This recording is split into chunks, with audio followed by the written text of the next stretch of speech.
Ayan guys, magluto tayo ngayon ng tahong. So, ayan na yung mga natin, mga panakot.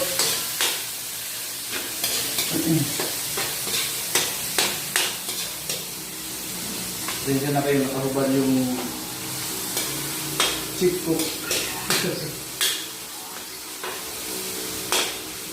So, ganyan ako magluto, kailangan gisahin muna yung mga kamati, luya, saka bago natin ito ilagay. Marami yan, 2 kilo to. Kaya ito marami kasi maliliit.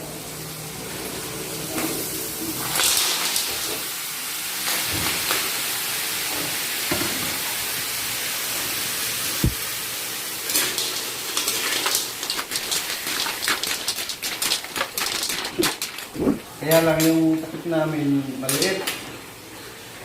Oo, ayan o, hindi lahat natatakpan.